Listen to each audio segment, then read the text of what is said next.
body thing. Welcome you back to the Patrick Netherton Show right here on 1130 The Tiger. He's Rogers, I'm Patrick, and we are pleased to welcome in a good friend and a guy who is absolutely destroying it in the state of Arkansas, up in Fayetteville. He is Jordan Wright, the founder and pitmaster of Wright's BBQ, who has now done a name, image, and likeness deal with the entire offensive line of the Arkansas Razorbacks and deep snappers. He is Jordan Wright. Jordan, what's up, man? How's it going, gentlemen? Hey, you know, I mean, I know this isn't. I mean, I know it's probably a better honor to be on our show than the Wall Street Journal. I get that, but you know, would you like to say some nice things about being in the Wall Street Journal? Much more engaging to be on radio than in print. I mean, we all know this. Sure. So, no, it's yeah, pretty cool stuff. My dad, and the guy who actually ran the company my dad worked for like 20 plus years, texted my dad this morning and said, "You or I never made it to the front page of the Wall Street Journal." Yeah. Which is pretty funny. I mean, so they're a big bank guys, legends of the banking world in Arkansas, and it's kind of humbling and really funny that it's taken a kind of a goofball offensive line sponsorship and it got on the front page of the Wall Street Journal. So well, people need some light news. Yeah, well, you were one of the first that jumped in and was making news as an NIL guy. Like, you were one of the first to do this. Sure. So kind of walk me through it. How, because this came together really quickly. Oh, for sure. On the surface things appeared calm, but under the water there's a lot of activity. Yeah, what I'm saying. Yeah. So, well, the thing is, we knew it was going to go July 1st. We knew everything was kind of going live July 1st, and obviously you can have discussions and kind of get into that beforehand. But when did you kind of think, hey, this is something I'd like to do? The offensive line, this would be fun for me and for the brand. Kind of walk us through that process. Yeah. So about a year ago, I tried to do it with Rakeem Boyd at running back, but then the compliance people were like, "Hey, it's not this year; it might be next year." And I was like, "All right, cool. Much better that I don't do it with Rakeem Boyd. I really want to do the entire offensive line. Is that a possibility?" And they're like, we're not sure if that's a possibility or how you would even do that, but you can explore it when the time comes. Well, when I got closer to it, I sent out a tweet that just said, "Hey, athletes, DMs are open," and just tons of Arkansas athletes, boom, boom, boom, boom, boom, just, "Hey, we want to work with you. Hey, I want to work with you. What does this look like?" And I didn't even know what it looked like, so I was scrambling kind of myself, trying to be like, all right, what is this? I don't have so many resources that I can just pay a bunch of cash. Like, the man does gift cards. What do the kids really want?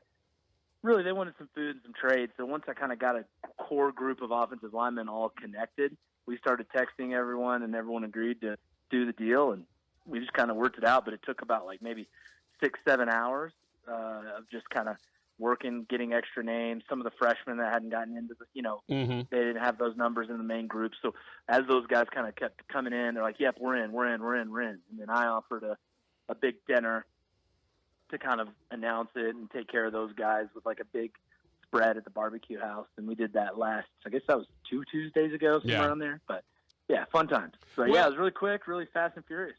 But it's funny because, now that this is a legal thing, the compliance offices are the ones that are kind of your clearinghouse now. They're the ones that you have to go through. Is this a matter of, okay, the players have to go to the compliance people and talk to them, or both of you? Did you have to call them? I mean, what was that process? I sent a master list to the guy that manages the NIL deals Mm-hmm. for the university, and I just sent him. I just said, "Hey, do I just kind of how do I do this?" He's like, "Man, for now, just send me a list." So I sent him a whole list of, hey, what the deal was, what did we agree to do, as far as the tweet, and some Instagram posts when they come meet, and then some gift cards. This is what the trade is. This is what the deal is. And here's all the names. And then as it kind of kept kind of growing, I just keep emailing names to Terry at the university. So yeah, it's kind of funny. I mean, I don't know why. I mean, I get it why schools are being real conservative, because they don't want to here in a year or two, when the NCAA decides to change its mind again or whatever, try to go back and find anyone that violated any small rule. But it is the wild, wild west, it feels like. Yeah, it definitely is. And it does feel like by and large, the schools are being pretty open with things. I mean, they seem to be, as long as the deal doesn't violate one of the big rules. Some of the states have rules on you can't, like a kid can't show up wearing an Arkansas Razorback shirt, right? Yeah, like that can't do alcohol, right? You can't do the alcohol, the gambling, those kind of things. Yep. But by and large, Jordan, it certainly feels like the schools are being pretty open and receptive to having those kids go out and get deals. I think the ones that set up the systems the best are obviously the bigger schools. I have heard from a friend on the other side of the state, guy who runs Ray's Rump Shack, Seth Simmons. He tried to do a deal with a Red Wolf, and they didn't.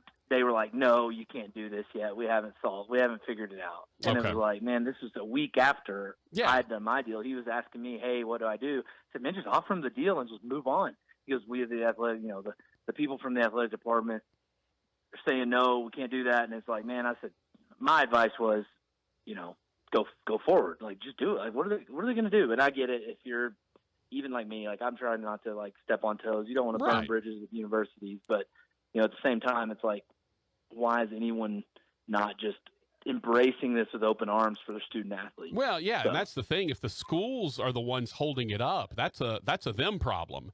I mean, it's at this point, the schools should be like, look, we can review the deal as long as there's, the major things are, as long as it's quid pro quo, right? Well, that's really the only deal. Yeah, I mean, the major deals are, the major deals are you can't do the vices, the gambling, the beer, that kind of thing, and typically you can't go with a brand that is opposite of a school sponsor. Right, like, so if the school's a Nike school, I haven't heard about that. That's one of the deals. That's awesome. So if it's a Nike school and you try to go get a Reebok shoe deal, they're not going to approve that. So I mean, that's about it. But we know that you already work closely with Arkansas. I don't know how much you want to reveal, but I mentioned you do kind of have a pretty big deal coming. I mentioned you were serving your barbecue at the baseball stadium. Can you kind of talk about what you've got going in terms of your partnership with the Razorback football team? Yeah, for sure. So I think it's going to just continue to trickle out over the next. We're 36 days away from kickoff, and we're going to announce it on some social media channels of the Razorbacks. But we're going to go into Donald W., into Bud Walton, and into Baum. So we're going to announce that pretty quickly. I'd say probably like 2 weeks before season. So any of this little trickle news kind of just helps us, in my opinion. It's more like, more guerrilla warfare that way. Sure. It's like, hey, little leaks here and there kind of create, kind of a big, when the news actually hits, it's like a lot of people that were already in the know because they follow great barbecue and sports radio guys like yourself. Oh, thank you. Follow you on Facebook and stuff. They'll hear about it and they'll be like, oh man, this is awesome. And then they'll start texting their friends. And it's a lot cooler to do that than like, we're having Wright's barbecue at the stadium. Come see us. All that crap. Yeah, no, it makes sense. We're pumped. By the way, my producer Rogers has just left because you complimented me and called me a great barbecue and sports radio host. He didn't appreciate that. He's out. As he should have. Yeah. As he should have. He's the only one keeping me humble around here, I can tell you that. Talking to Jordan Wright of Wright's Barbecue up in Fayetteville. All right, so you mentioned that you had the whole crew out, the whole offensive line out to for a meal to kind of celebrate the deal. But correct me if I'm wrong. You got more than you bargained for.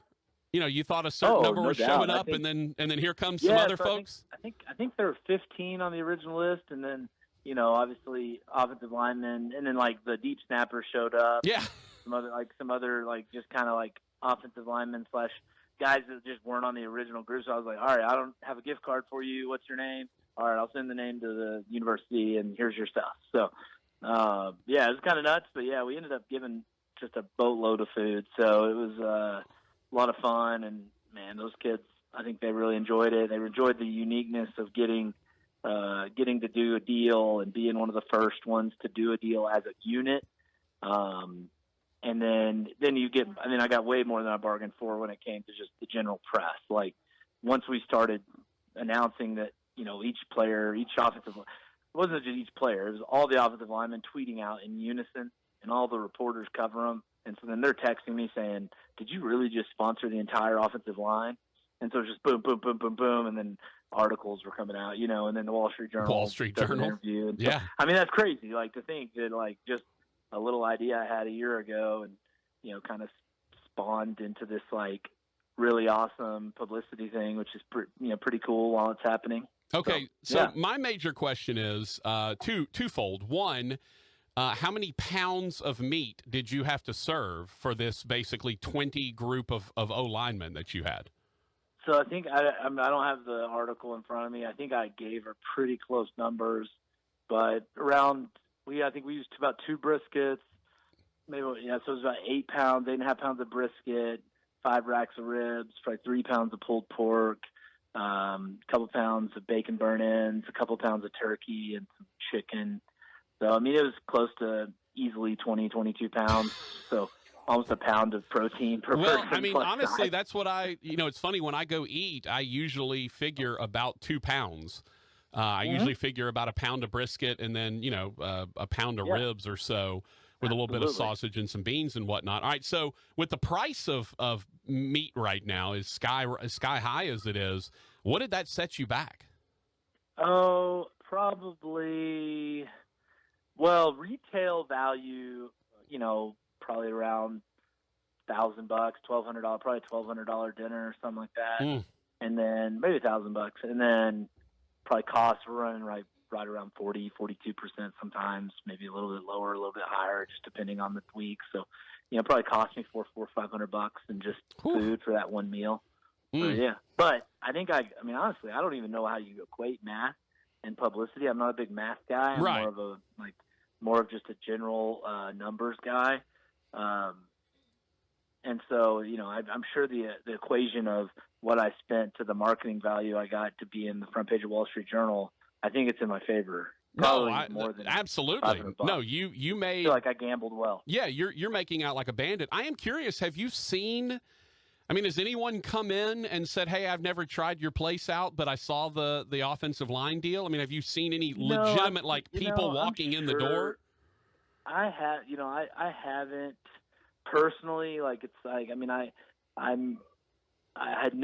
heard of some people. I've seen a lot of people on social media being like, "Oh, I didn't know they did this. I'll go more." Or, some different people just saying, "Hey, this makes me love Wrights even more," right? And so even if we just strengthened our base of loyal customers that we have to be like, "Man, you know what? Wrights does cool things, and we love supporting Wrights, and we're going to continue to do that, and we're going to get new customers. We get new customers all the time." But I think just the strengthening of the brand position is pretty sweet. Of just like, man, hey, this is a company that's not afraid to go do something awesome. Like, even though, because everybody else I think didn't even understand what to do, and neither did I. But I was like, the quicker we can act, the better. And so I told the lady in the paper, I was like, we are not the first person to cook a brisket, but we are the first barbecue restaurant in college football history and barbecue restaurant history to sponsor an entire offensive line. Right. So, well, at least legally. Hey, yeah, no doubt about it. The first legal barbecue restaurant to sponsor an entire unit under the NIL. So, historic barbecue, sounds good to me when it rings like, fancy bells in my ears when I hear it. So, we may not be, we're only 5 years old, but we've done something historical. So well, cool. And not only that, but dude, you're blowing up. I mean, you've already got a second location. You mentioned 5 years. You already got a second location, in the greater Fayetteville area. You already have 6 different pitmasters running around in there for you. I mean, dude, you're blowing up left and right. It's been awesome to watch. Yeah, I appreciate that, Patrick. We have a great team, and that you're right. That speaks a lot to the team, and like our number of pitmasters that are out there, even like right now on a 110-degree day, and just making great barbecue every day and making it happen for the team, because our front of house team does such a great job treating customers so well and cutting meat and making sure that plates look good, that those two just work so hand in hand. If without a great pitmaster, without a great pit like Tony's our main guy, and his team, Zach, Tommy, Tyler, Jacob, Adam, Austin. We've got just a great group of back of house guys on the pit, and our kitchen's the same. Like, our kitchen's all from scratch sides, and the fact that we do it all like without taking shortcuts, I think that's what just resonates like as a camaraderie building. Like, hey, we all do this in the pit and in the kitchen and at the front of the house. We're doing things the best way we know how to do, and I think it just builds a great culture, and people want to be a part of it, and people want to come see us and support us because of it. Now, look, I will say there's going to be an added bit of pressure for you coming up in the next couple of years, right? Because people come from Baton Rouge, they don't know great barbecue in Baton Rouge. They show up at Wright's, they know great barbecue. People show up from Alabama, they may know white sauce and chicken. But, Alabama and Auburn fans come in, they don't know good Texas-style barbecue. They find that out at Wright's. Sure. Folks come in from heck, UT. Well, hold on. You're jumping my question now. Hold on a second. Right? So Mississippi, they don't know from good barbecue. Florida, Georgia, Alabama, all of these, none of them know. They show up at Wright's, they're like, this is great. And look, there are no real good barbecue places in College Station either. Trust me, I know. The College Station doesn't have it. But brother, Austin is about to show up. Are you at all nervous? Because look, this is, you're a Texas style barbecue guy. Are you at all nervous when the Austinites start showing up? It's a perfect question to frame it that way because, even this year we've got Texas coming September 11th. And, no, it doesn't. It excites me because we honor the craft, like, extremely well. And, when we get people from Austin and Houston and Dallas and other places that have great places that have been to the top 10 places, when Daniel comes by and has a great experience, those things just encourage us and kind of lift our spirits every time we get somebody who knows great barbecue because they know the cost that's put into it and they can respect the craft and they respect what we do, and then we deliver great food. And honestly, we treat every customer like Daniel Vaughn's walking through the door. I mean, that's the bottom line. We may not hit it every day, but our team knows that is the gold standard of, hey, you may not know who the barbecue snob is, but here's what he looks like, and you guys got to be ready because when he does walk in, and when he did, I think we delivered a really good plate.